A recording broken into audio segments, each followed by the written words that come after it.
Company, member FINRA SIPC. Information at 332-7000. Up next on KUNR, a special from the KUNR news team, marking 1 year since the first case of COVID-19 was announced here in Nevada.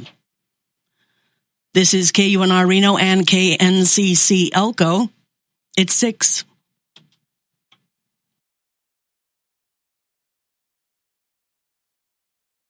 This week marks 1 year since the first case of COVID-19 was announced in Nevada. For the next hour, you'll hear from Nevadans who've experienced various types of loss and challenges during the pandemic. But even with the hardships of the last year, people in the community showed up for one another.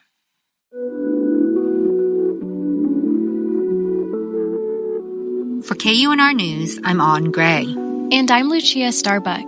It's been a year since the COVID-19 pandemic hit close to home. The first presumptive case was announced in southern Nevada on March 5th of last year. Now the coronavirus has found its way to Las Vegas. Today we are announcing the first presumptive case of coronavirus in our community. A 50-year-old Clark County. Then Washoe County confirmed its first presumptive positive case the next day. With breaking news, there is a new presumptive positive case of COVID-19, also known as coronavirus, this time in Washoe County. The second case in Nevada. During this time, the pandemic has affected all of us to some degree. Many of us are still working from home. Others are still going to school on Zoom. And who hasn't missed out on a special celebration or canceled travel plans? But there have been bigger losses too. Some have lost jobs, gotten sick with COVID, or even lost a loved one to the virus. Lucia, the pandemic has hit seniors particularly hard. Can you talk a bit about that? Yeah, so on nearly 68% of all COVID-19 related deaths in Washoe are among those 70 and older. I recently met Darlene Doherty at her Reno home. She lost her 84-year-old husband, Dave Randolph, in December. We mutually agreed to safety precautions before the interview. And once I got there, oh my gosh, I was so nervous to bump into her fragile antiques. And I quickly learned they each had a special story. She held a miniature teapot set in the palm of her hand, and she shared this story of another heirloom. This is also something very precious to me. This was my baby silverware. My Grandpa Tittle made this for me. Darlene soon got Dave into antiquing as well. They loved to travel and always made a point to visit an antique shop on their trips. The large picture at the top of the eagle he bought in Baltimore and came home on an airplane carrying that back in the day when you could do that kind of thing. And ever since then, we expanded and did hawks and owls, and we collected some pictures of kiwis when we were in New Zealand and that kind of thing. Standing among their shared treasures, Darlene recalls the last time Dave was in their home. He wasn't feeling well, but they didn't know at the time that he had COVID-19. The last 3 days he was here, he didn't come downstairs at all. He said, I just don't have the strength to come down. So I was taking up protein drinks, and I was making sure he had his meds that he was taking, and occasionally I'd come get some sherbet, and we'd sit on the edge of the bed and eat the sherbet. And then finally on Thanksgiving morning, he got up to go to the bathroom, and I knew he sort of stumbled on the way in, but he said to me, I can't get up to get out. So I had to go. He had a walker from when he had his hip replaced. And so I went and ran and got the walker, and I was able to get him back over to the bed. I got him to my side because it was closer, and got him so he could sit on the edge of the bed. But we were having trouble trying to get him into bed so he could actually lay down and relax. And working. And after a while I said, I'm not making this. I need to get help. Darlene called 911, and Dave was taken to Renown in Reno. He tested positive for COVID-19 and had to be hospitalized because his health was declining. Darlene was really worried because he had pre-existing conditions affecting his heart and kidney. By then, because he was in the COVID unit, I was not allowed to go in and see him. I called the next 17 days a roller coaster ride. up and down as far as how he was doing and not doing, I would call there. I knew nurses' schedules changed at 7 and 7, so I would try to call like 5:36 before they were going off, but not right at 7. And tried to not bother them, but I needed to know, how is he today? Darlene got spotty updates about how Dave was doing, and then she got the phone call she dreaded. Darlene describes what it was like to hear her husband of 45 years had died. To get a phone call at 6:15 in the morning on the day after you've talked to what you thought was a recovering husband and told that he passed away during the night, it's like, now what do I do? And that was a Sunday morning. You know, the saddest thing about the whole situation, not only did he leave this house on the 26th of November, and I didn't get to see him, I talked to him occasionally for the next 17 days, but because of COVID, I couldn't see him at the mortuary. So it was sadder to have no way to say goodbye. Thinking of others who might find themselves in a similar situation, Darlene felt compelled to do something. So she wrote to Dr. Tony Slonim, the head of Renown. She hand-delivered the letter when she went to pick up Dave's belongings from the hospital. She read that letter to me. Dear Dr. Sloan, as the wife of a COVID patient who recently passed away in your hospital, I want to express my thanks to you and your staff for the care he was given in the last days of his life. These are incredibly hard times for all. I am aware that nurses and staff are working under dangerous situations and risking their lives by caring for multiple COVID patients. I want you to know I have tried to think of ways I could help with calls to families, especially those senior couples for which one has been hospitalized and the other is home quarantined. If you have any volunteer services that you believe I could help with calls, please let me know. I know how crazy times are, and I want to help not complicate the process for the hospital and for families. Sincerely, Darlene Doherty, Mrs. David Randolph. Darlene was surprised to get a call from Dr. Slonim himself. He thanked her for reaching out and opened up about the loss of his own father to COVID-19. He said that as a result of her letter, Renown would change their visitation policy. Darlene was relieved to know she had made a difference. Now, all patients at Renown, COVID-19 included, are allowed one visitor at a time. But that doesn't lessen the loss she experienced. Darlene is still dealing with this void, and reminders pop up every day. One of the things that I've missed since his passing, one of the few programs that we would sit down and watch together on TV was Jeopardy! And I'm so used to hearing the answers on the left side. And now if there's an answer comes out, it's because it might be one of the few questions that I could answer.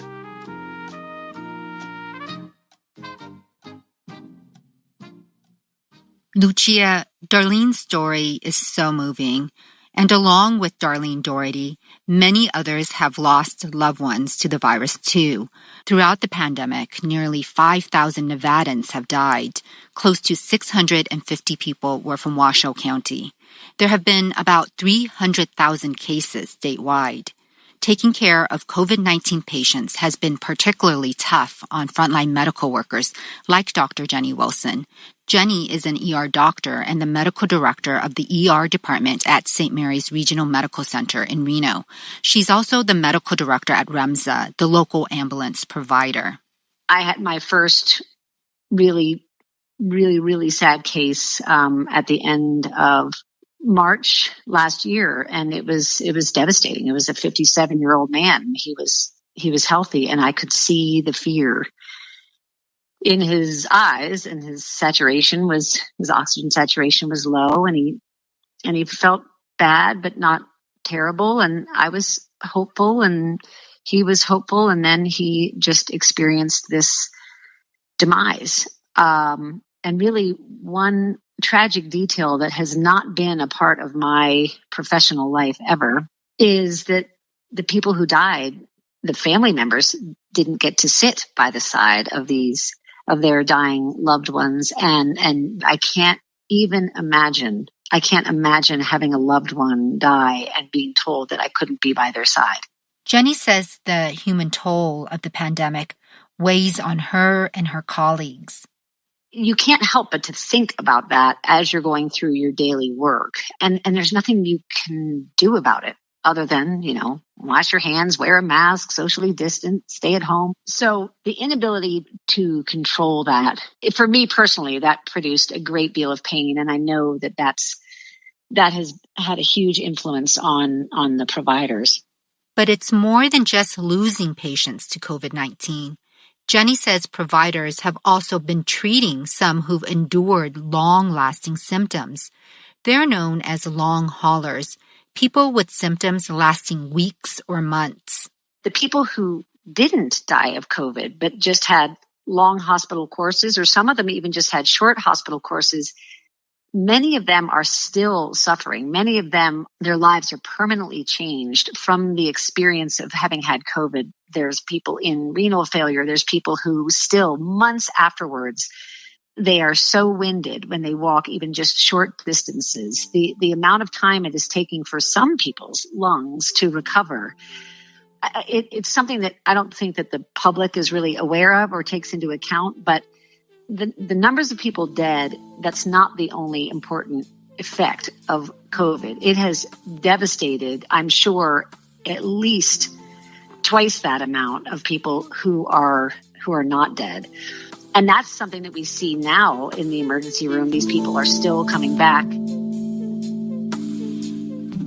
One thing that Dr. Jenny Wilson has learned from the pandemic is how incredibly resilient people are despite how bad things can get. Scientists are still working on learning more about the range of short and long-term effects of the novel coronavirus. An early study in the UK found that about 10% of patients have various symptoms that persisted for more than a few weeks. Thousands of people who survived the virus just can't seem to shake the symptoms, even months after their diagnoses. Heavy pressure in my chest. Loss of balance. Bruising on my arms. Heart palpitation. Headache, fatigue. Jaw pain. I spoke to one long hauler, Jennifer Cantley from Douglas County, who had COVID-19 in early November. She's still experiencing symptoms like persistent headaches and blurry vision. Her sense of smell hasn't returned either. She has a pre-existing condition that has made it harder to recover. Last year, Jennifer was diagnosed with what's called a pseudotumor. This causes extra fluid, which puts pressure on her brain. Throughout all of this, she's juggling life as a mom of 3 boys and work. She's an activist for an environmental organization. In this audio diary, Jennifer describes her symptoms, which made returning to work more difficult. Of course, COVID hit me right on the day of the election. That's when my fiance got diagnosed.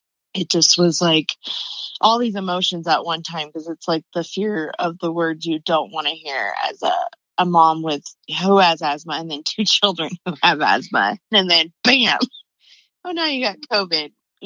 Like November 5th was when I just started, all of a sudden my body started feeling achy. It felt like a cold was coming on. But it took me about 6 weeks to recover. And I think it might have been because I never really got to rest. It was probably about 4 weeks after I was diagnosed when I first started. The headaches were just like really pounding. It was headaches and not being able to sleep at all. And took me just where I could barely see straight, and I couldn't even open my eyes.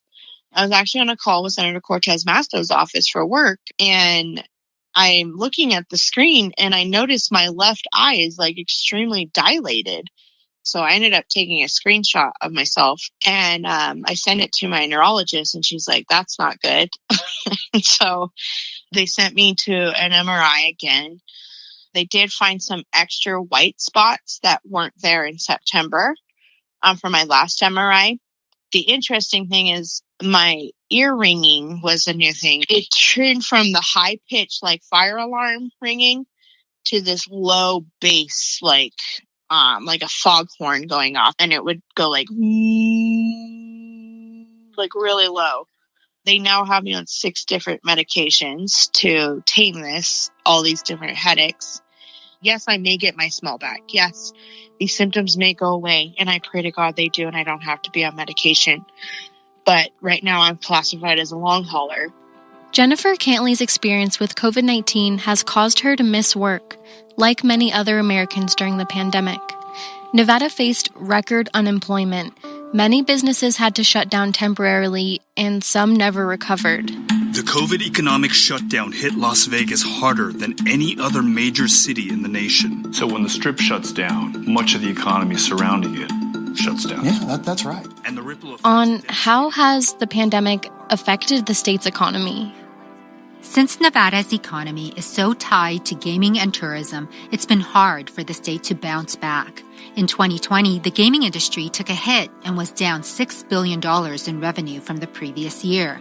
In mid-March, Governor Steve Sisolak closed non-essential businesses. Nevada's unemployment rate skyrocketed to 28.2% in April. That's the highest unemployment rate ever reported for a state in the U.S. That same month, 300,000 Nevadans applied for unemployment benefits. Current data ranks the state 50th in the nation for its highest unemployment rate, with about 9% of Nevadans out of work. Lucia, what's it like in California? Well, on across the border, California is not faring much better. The state ranks 49th in unemployment. I talked to Michelle Murphy, who worked as a bartender in downtown Truckee. She's been out of work since mid-March.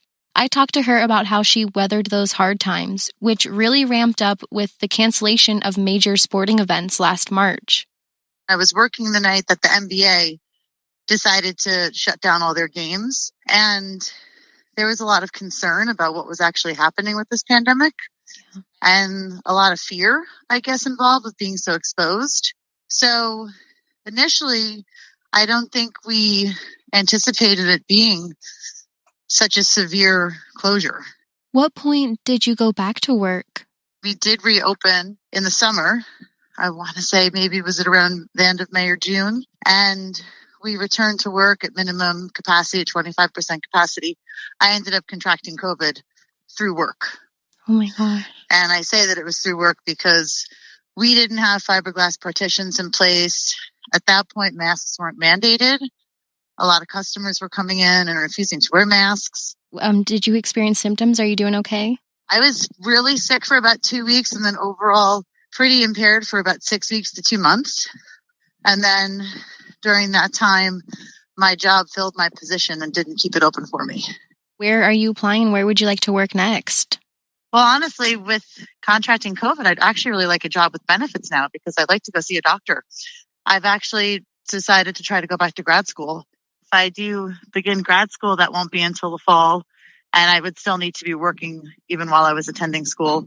I am looking for jobs. I literally all day have been on the computer updating my LinkedIn and working with Indeed and keeping that resume fresh and networking as much as I can. But the job market has really shrunk, especially with everything being smaller capacity.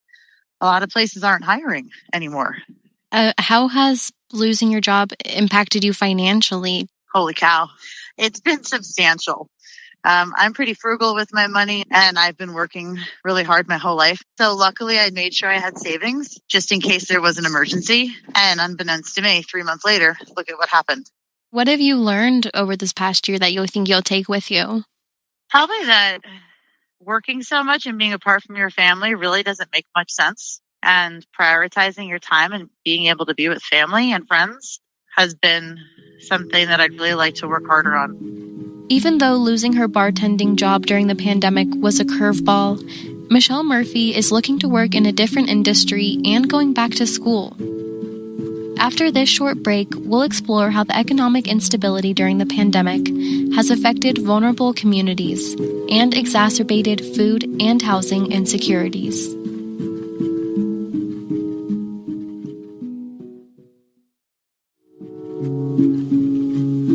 You're listening to KUNR 88.7 and our COVID-19 anniversary special. It's the voices of Nevadans as they share their biggest struggles over the past year. You can hear more about these stories and more from our reporters at our website, KUNR.org.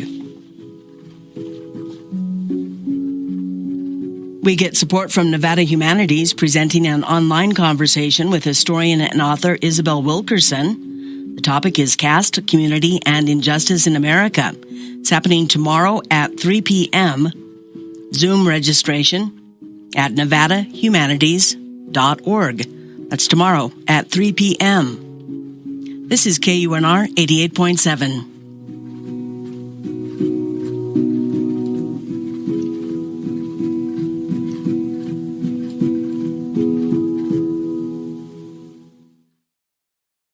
Welcome back. For KUNR News, I'm Lucia Starbuck. And I'm On Gray. If you're just joining us, we're examining how the pandemic has been affecting Nevadans. The economic fallout created hardships for many individuals and families. In the last 3 months of 2020, the Food Bank of Northern Nevada served an average of 115,000 people each month. The Mobile Harvest is the food bank's program that enables people to drive through and pick up a few grocery bags of fresh food. Lucia and I met up one winter morning at a drive-through food bank in Sparks. Okay, you're all set. When I drove up to the parking lot of the Church of Jesus Christ of Latter-day Saints, there were already dozens of cars in line, which wrapped around the parking lot. There was also an assembly line of volunteers packing fresh foods.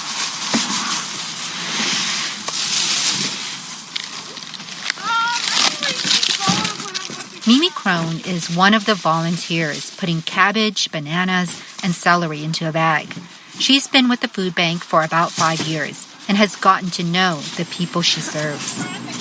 I hear about their families. I hear about their needs. Many of them are veterans. Many of them are elderly. Some of them are unemployed. Some of them are homeless. It's a whole mixed bag.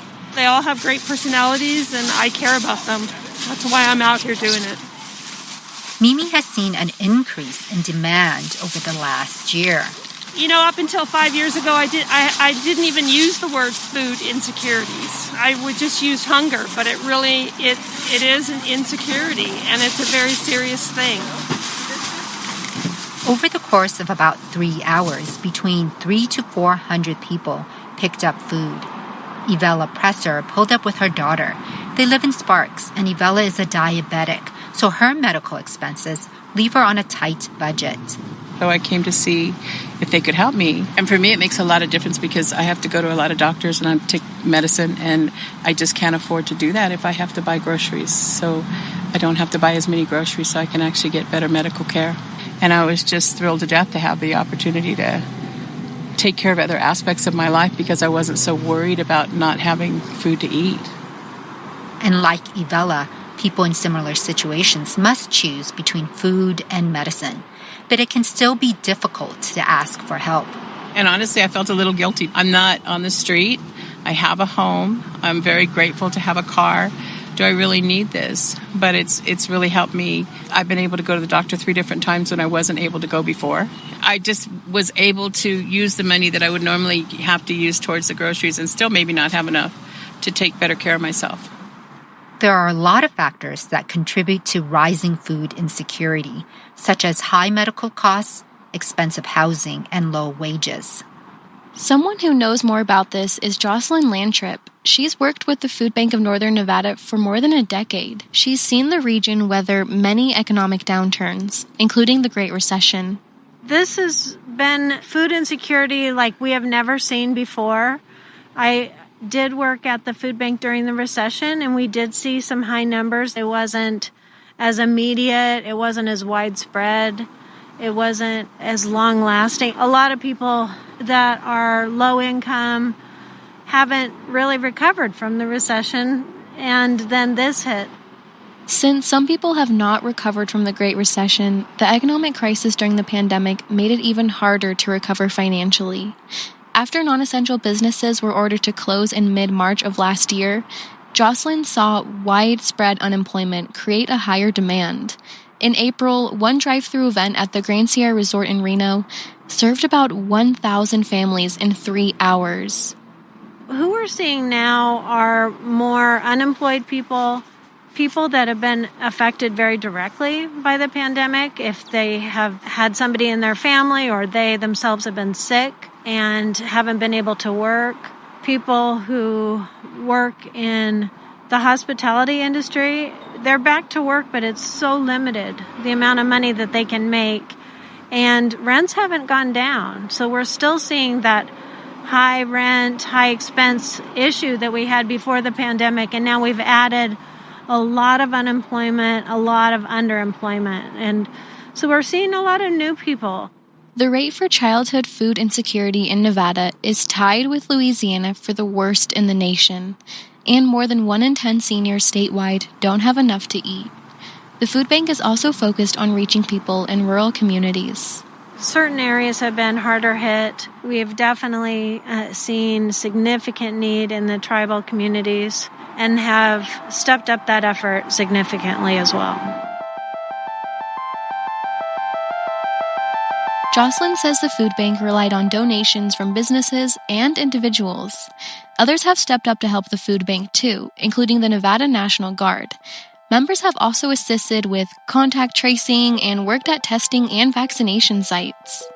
Senior Airman Dakota Rainwaters was busy directing cars through the food pickup line the day we were there. He's been with the Guard for 4 years and was born and raised in Reno. In this audio diary, he explains what it's like to be activated during the pandemic in his home state. We started officially in April, and we've been working hard ever since. Some of us came off orders about August of 2020, but some of us decided to come back in December because we saw that this pandemic wasn't going away, but the community needed us. So since April, I've been working at the testing center and checking people in for testing.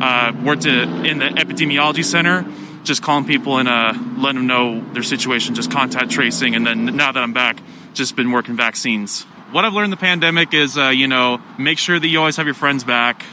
Be safe, make sure that you're taking care of yourself, your family, and just be nice to people because, you don't know what people are going through, especially during this pandemic, because it's affected people in different ways.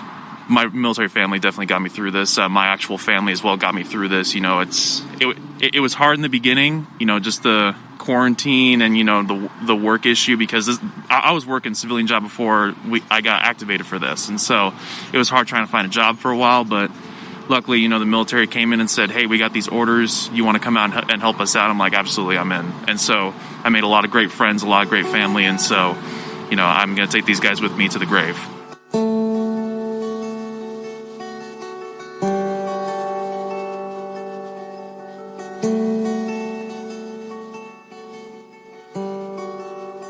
Senior Airman Dakota Rainwater says his plan is to serve a full 20 years, and his goal is to retire as a Chief Master Sergeant.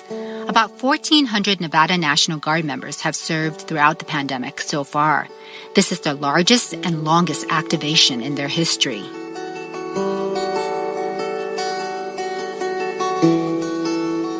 The pandemic's economic effect on Nevada is ongoing, which has further exposed food and housing disparities. Nearly 38% of adults in Nevada haven't been able to catch up on their rent or mortgage and are at risk of facing an eviction or foreclosure within the next 2 months, according to the U.S. Census Bureau. To understand this situation more, I spoke to Lacey Foster, the manager of the Desert Rose Inn, a motel in downtown Reno. Lacey has lived and worked there for about 8 years. There are nearly 100 rooms at the motel, and most people living there are long-term tenants, including families with children. Lacey says many of her tenants worked in the casino industry and lost their jobs early on. I'd say maybe half got their jobs back. A lot of them lost their jobs when this all first started. There were the ones that were really stressed out about, not paying rent, and they were making payments. I mean, any sort of a payment, that they could. Most of them that did start receiving unemployment did start paying. So, and of course, we're working with people, but there's a large majority that just stopped paying. So it's been difficult. Lacey says money is tight for her tenants, and some have been bringing in $20 here and there or what they could afford for rent. Governor Steve Sisolak put an eviction moratorium in place a year ago to help keep people housed. With fewer people paying rent, Lacey says it's harder to keep the motel running. I mean, we have water, sewer, power, the business license. We've got payroll, of course. The moratorium has been extended several times, and it's set to expire at the end of this month. As more and more motels are demolished to make way for new developments in Reno, Lacey worries that people who need low-cost housing will have even fewer places to go.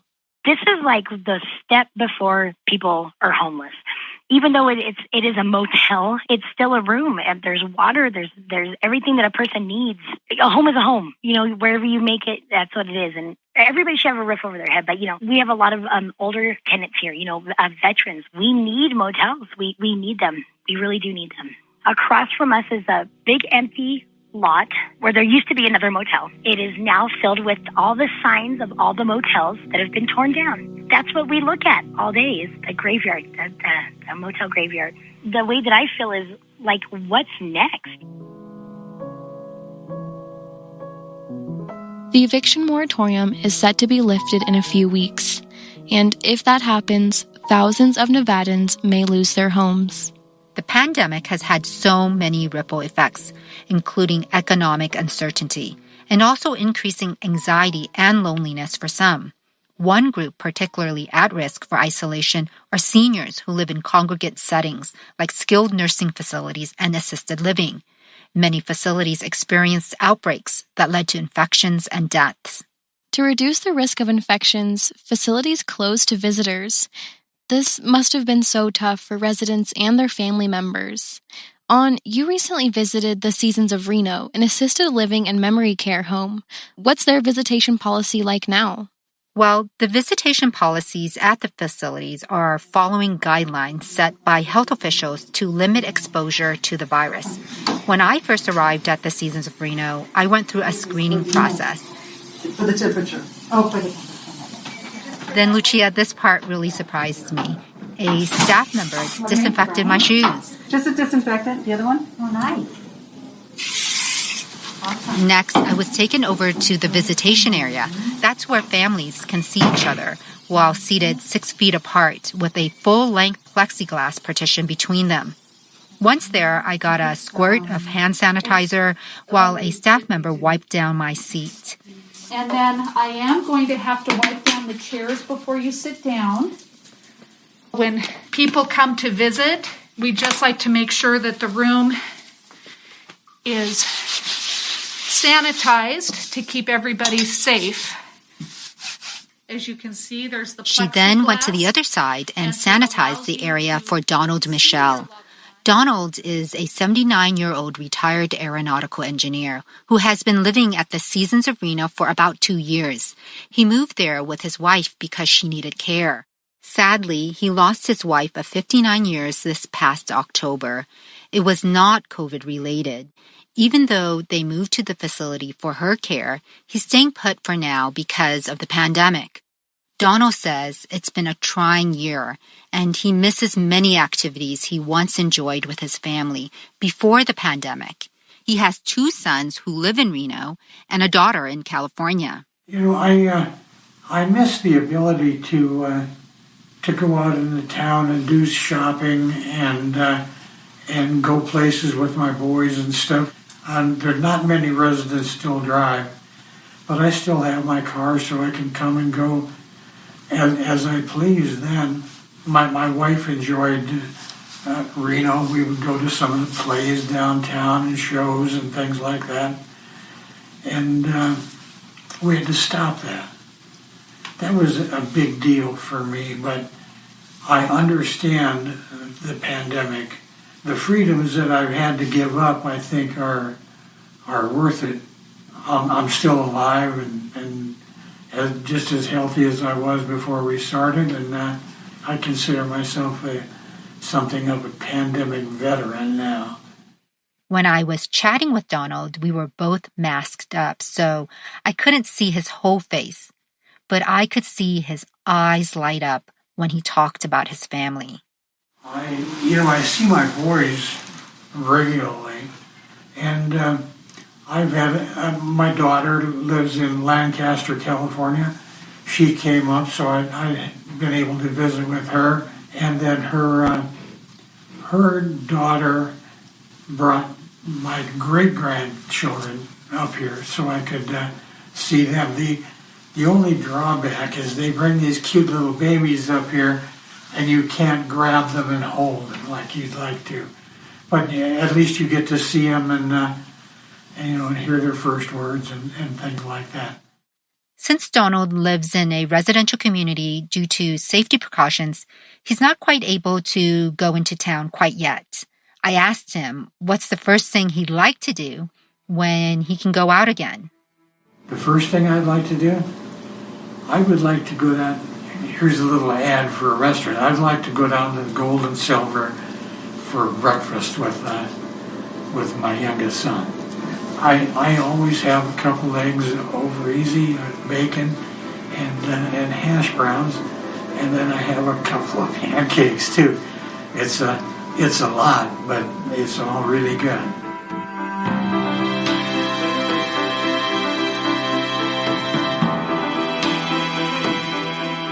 Wow, On, thank you so much for sharing Donald and Michelle's story. He's so endearing. I hope he gets to eat a big breakfast with his family soon. It's evident the pandemic took a heavy toll on many long-term care facilities, which experienced outbreaks nationwide. In Washoe, about 1 out of 5 COVID-19 deaths were linked to residential facilities like assisted living and nursing homes. In Nevada, a variety of these state-licensed facilities, which also include behavioral inpatient and correctional facilities, experienced more than 14,000 cases statewide. More than 800 residents and more than 20 staff members have died. They account for 17% of all COVID-19 deaths in the state. One person who is aware of how COVID-19 has affected these shared living facilities is Dr. Laura Knight. She's the chief medical examiner and coroner for Washoe County. She talked with me about how the pandemic has really reduced the lifespan of a lot of older Americans. Unfortunately, COVID has hastened the end of life for many of those individuals who probably had quite a bit more time to live, even with their underlying conditions. Dr. Knight, we saw during the pandemic, some people were hesitant to go to the hospital. And because of that, did you see deaths that could have been prevented? One way that we can measure that is to look at the number of scene responses in 2020. They made 1,094 scene responses versus 948 in 2019. So that's a 15% increase. I think a lot of people postponed medical care that they probably really needed. And certainly we had individuals tell us that their loved one said, I'm having chest pain, but I'm not going to the hospital because I'm afraid I'll get COVID. We have heard that history multiple times in doing our investigations of death. We had a lot of people that died at home, either from COVID or from other natural diseases like heart attacks, because they were afraid to go to the hospital. Did funeral homes and mortuaries hit capacity or near capacity? They did. They were over capacity. Some of them were over capacity here in Reno and in Carson City. Occasionally during really busy times of the year, particularly January tends to be anyway a very busy time of the year for mortuaries, but nothing to the scale of what we saw with COVID where, basically every mortuary almost was full. It was really a very unique time, and I hope we don't see it again, to be honest.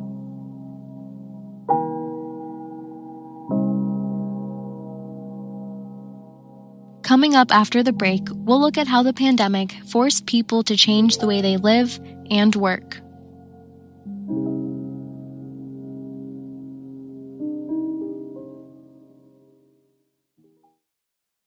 Good evening. This is KUNR 88.7. It's 6:38. You're listening to a 1-hour special program looking at Nevada 1 year into the pandemic, put together by the KUNR news team, Ann Gray and Lucia Starbuck. Support for KUNR comes from Carson Tahoe Health. Primary care providers can help you manage your overall health. Seeing a doctor regularly can help with prevention based on age and potential health risks. Doctors accepting new patients at carsontahoe.com/directory. And from Grant and Joan Gardner for the Great Basin Water Network, protecting water in the nation's driest places. Learn more at greatbasinwaternetwork.org.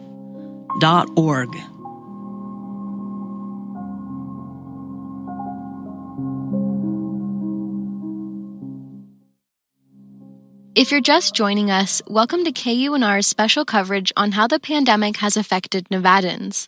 For KUNR News, I'm Lucia Starbuck. And I'm On Gray. Early in the pandemic, some healthcare facilities struggled with PPE shortages. So far, Nevada has administered nearly 3 million total tests. As COVID-19 infections became more widespread, Governor Steve Sisolak said ramping up testing was critical. We know that increasing our COVID-19 testing volume is one of our immediate and long-term goals, and doing so is challenging. In northern Nevada, tests were analyzed at the Nevada State Public Health Laboratory, located at the University of Nevada, Reno School of Medicine. Throughout the pandemic, the nation's public health system has been stretched to its limit. And that's true in Nevada as well. I spoke with Dr. Mark Pandori, who runs the lab. He explains what he was up against. The biggest challenge is, and there's two of them. Firstly, was back in March and April, and it was the supply chain. And we narrowly here in Nevada dodged that. I mean, we were hit by it. We had severe supply chain issues, but there was never a single day that we couldn't test. But we came awfully close to it. At times, especially early on during the pandemic, some testing materials simply weren't available. The system is incredibly fragile. Like, even to this day we are still worried. We still are okay, but all of the public health labs and the clinical labs that do SARS-CoV-2 testing, as of this moment that you and I are talking, are worried about plasticware. A few months ago, we were worried about where to get certain chemicals to do extractions. And, not just lab people learned that, but anybody that needed PPE, to be on the front lines in the hospitals knew how fragile those supply chains were for everything. On top of limited supplies, the labs were also slammed. When we had surges in the summer and then in the fall, no amount of testing that labs could possibly fit inside their building would be enough to meet the demand. There's not enough physical laboratory space on Earth to meet the challenges that occur when there's a surge and everyone needs testing. It's like if you had an amusement park and everybody wants to ride the roller coaster. The only thing you can do is build more roller coasters, but you can't do that in real time. Despite the many challenges for the lab over the last year, there have also been moments that affirmed Mark's faith in the community. One of the major shortages back in March and April and May were the collection vials needed. Something, that sounds pretty simple. You need a collection vial, which is a swab and some chemical. You couldn't get those anywhere. Those were sold out. Here, the microbiology department at UNR School of Medicine put together a system to build them.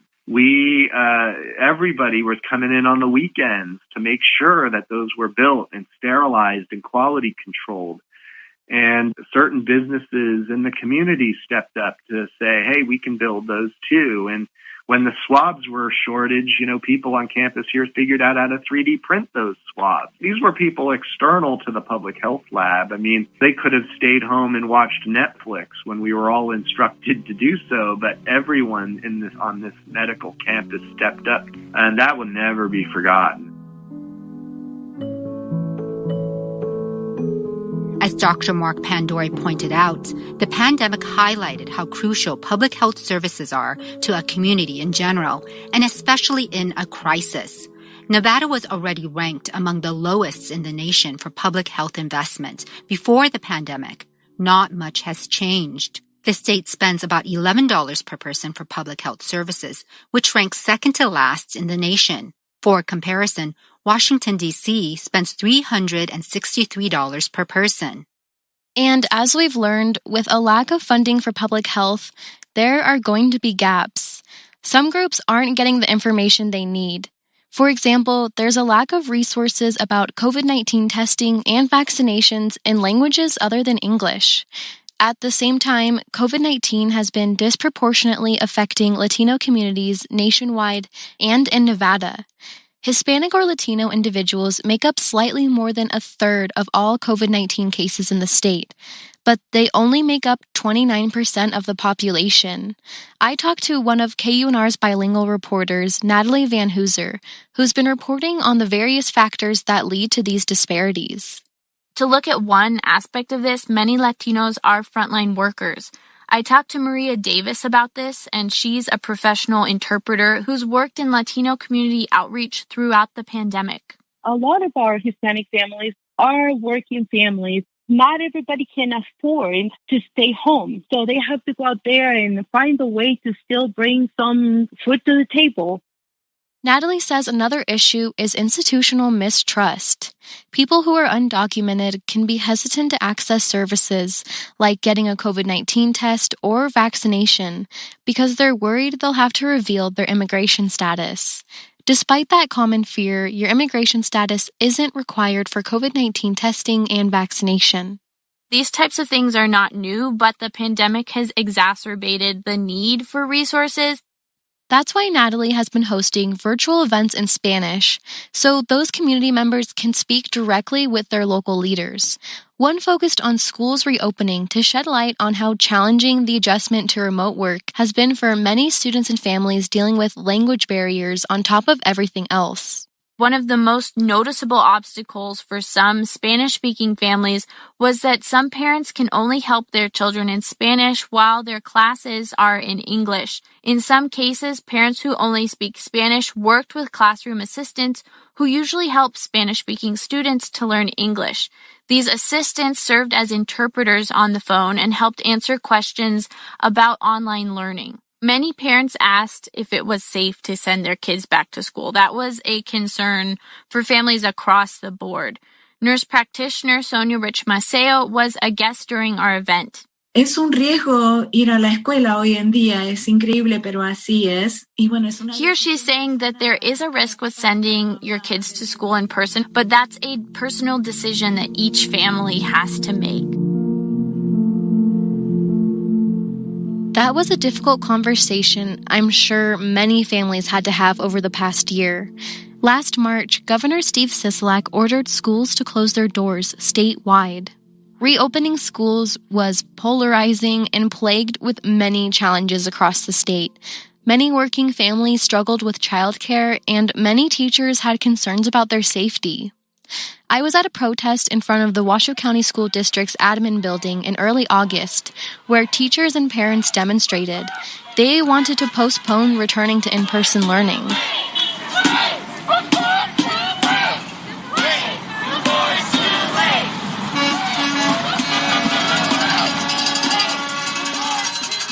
The Washoe County School District decided to not delay the reopening of classrooms in the fall with a mix of hybrid, full distance, and in-person learning. Schools also provide more than just a learning environment. They're a place to get meals and other support services. Next, we hear from Janelle Olisea, a senior at the Academy of Arts, Careers, and Technology in Reno. She chatted with her English teacher, Greg Burge, to reflect on the challenges and triumphs of the last year, including getting into her dream college. What was going through your head when you were trying to figure out how to, teach? I can't imagine what was happening. Just tell me about, just trying to figure out how this was going to work. My main concern at that point in time was just, are kids okay? Because there were some kids that weren't. We wanted to make sure that kids were okay because we were starting to get lots of kids in crisis and realizing how much some students rely on school as a place to not just learn, but to eat, to get some kind of social help, to get some sort of outside of their family guidance that they weren't getting. I was more just concerned about my fellow human beings, and I was kind of glad to have a job where I could at least feel like I was trying to reach out and help some people in crisis. Yeah, I mean, when you're put into this unprecedented situation, sometimes grades and everything else that comes with school isn't your main concern. Sometimes it's just, surviving, trying to figure out what your next step is. It's a year into this pandemic. I lost part of my junior year, and my senior year is basically non-existent. And my experience as a hybrid student it's just such a drastic shift in my education. I'm so used to coming to school every day, forming relationships with my peers and my teachers. It's weird. It's definitely something that you don't really prepare for in any way. You just kind of have to go with it. I got to say, working with you, kiddo, this year has been one of the most rewarding things that I've done. We would meet and talk about your, not essays for my class, but your essays that we're using to get into colleges and get scholarships and all those kinds of things. And it gave me a lot of hope to see that people still cared about learning. In the midst of all this craziness that we're going through, it gave me a little sense of like, okay, I can still teach. I can work with a kid. That's what I want to do. And so I'm really grateful to you for coming to me and letting me do a little bit of that too and make it feel like, oh yeah, I'm still a teacher. That felt good. I never wanted to bother you so much when I was doing my college and scholarship essays because I know, teachers are just going through it this year. It's just so difficult just adapting to everything. But you would always remind me, like, this is why I do what I do. One thing that I think you guys are going to have is the ability to deal with crisis, which I gotta say is probably the number one skill that you need to survive college or anything after high school, right? You guys might be missing out on a few things or a few books, but those books will be there. You can go read those books. You can go learn that skill. That's what college is for. You go continue your education. But the thing that you guys are learning, the survival skills and the ability to withstand disappointments and to make amazing progress in that disappointment. Like, I think when we look historically, we look at our nation, or the world in general, people who survive are strong. And so I have a lot of faith that you guys are going to be awesome in college. Thank you. I appreciate that. I mean, I reached out to you like first week of school. As soon as we got to hybrid learning, I was like, Mr. Burge, hi, you don't know me, but I really want to apply to college. I want scholarships. I just became super motivated when I was stuck at home. I was like, there's nothing else I can do. I was like, I might as well make the most out of this situation. I started applying for college in July. At the same time, it was super overwhelming for me. And, I was just trying to figure out everything with my future, with everything going on. It's weird to think about the future when you don't even know what's going to happen tomorrow. I got a full ride to Stanford. So most of the work that we did was over Zoom or over the computer. And so you don't have to apologize for taking up my time, but just being able to work with kids with their writing and with their goals is what I love to do. It gave me hope that there's something beyond this for you guys, but for me too. It's been a journey for both of us, Janelle Olasea is an alum of KUNR's youth media program. It's nice to hear how she's doing and learn how her English teacher, Greg Burge, made such a difference in her life. Stanford is lucky to have her. But as her teacher pointed out, many students are struggling. Recent data from Washoe County School District shows nearly 40% of high school students are failing at least one subject, and almost a quarter are failing in two. Also, the number of students missing 18 days or more of school, known as chronic absenteeism, has tripled across the district from the previous year. Pacific Islander, Black, Hispanic, and American Indian students are missing more school compared to white and Asian students. And down in the Clark County School District, students didn't return to in-person learning for almost a year. They are just beginning to transition back to some in-person learning this month through a hybrid model. Health officials say one step to get more students and teachers back into the classroom safely is vaccinating more educators. The state has set up guidelines for how to get the population vaccinated, starting with frontline medical workers, seniors 70 years and older, and other essential workers like educators. It's important that we provide a balance between essential workers that we need to continue to deliver services. That was Kevin Dick, the head of the Washoe County Health District. Nevada's mass vaccination effort has faced many hurdles. Some issues included delayed shipments from the federal government and not enough people to help. Now the state has the Nevada National Guard, FEMA, and volunteers placed at different vaccination sites across the state. As soon as vaccinations became available, the Washoe County Health District saw a high demand in the community. Tens of thousands of seniors are on the health district's wait list. To help with vaccinating seniors, the Sparks Fire Department is pitching in. We went to their first vaccine clinic for seniors 70 and older in late February. On a bluebird morning, a few seniors were in front of a rec center in Sparks. They only had to wait a few minutes before making it inside. Many people have been waiting and hoping for a vaccine since the pandemic began. Captain Tyler Gayton organized this appointment-only clinic and has worked with the Sparks Fire Department for 16 years. Tyler said he and a few colleagues got the virus as frontline workers, so it's especially rewarding for him to now take part in the vaccination effort. It's tough, you go to houses and you see people that are sick and they're frustrated and you go to the hospital, you're back with the hospital, and we don't have all the answers, and we try to give them the best information that we see for them.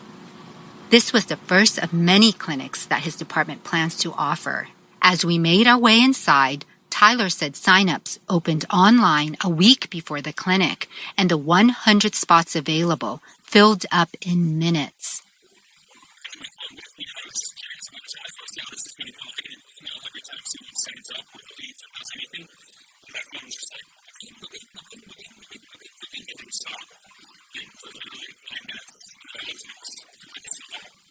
Once people confirmed their appointment, they headed over to a table with small vials of vaccines.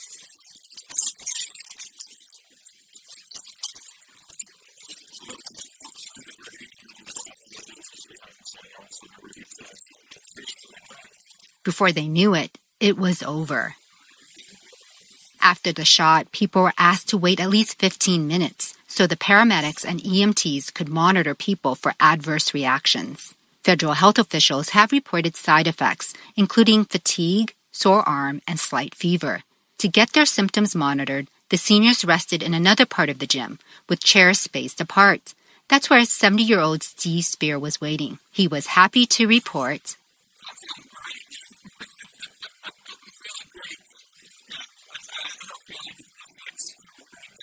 for Steve, he felt fine and quite relieved to get his first dose.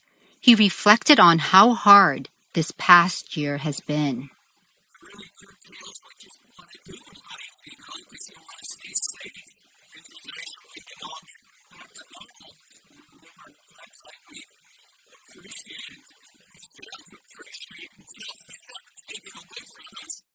So far, slightly more than 14% of Nevadans have received their first shot, and nearly 8% have gotten both doses.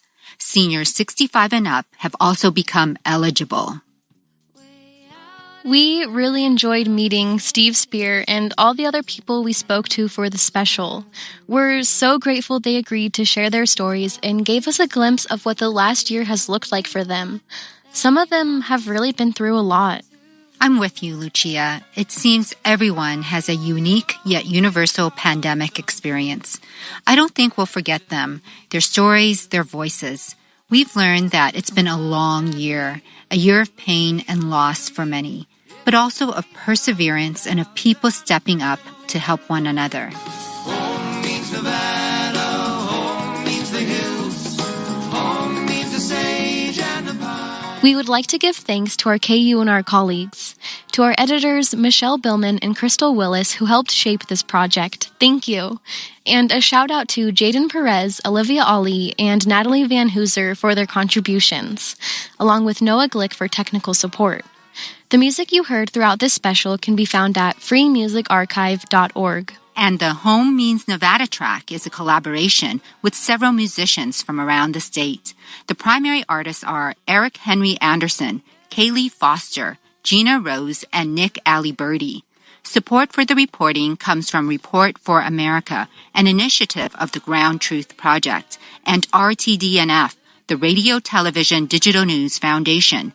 Thank you for joining us. For KUNR News, I'm Ann Gray. And I'm Lucia Starbuck. With the spotted fawn and doe, all the live long night until morning.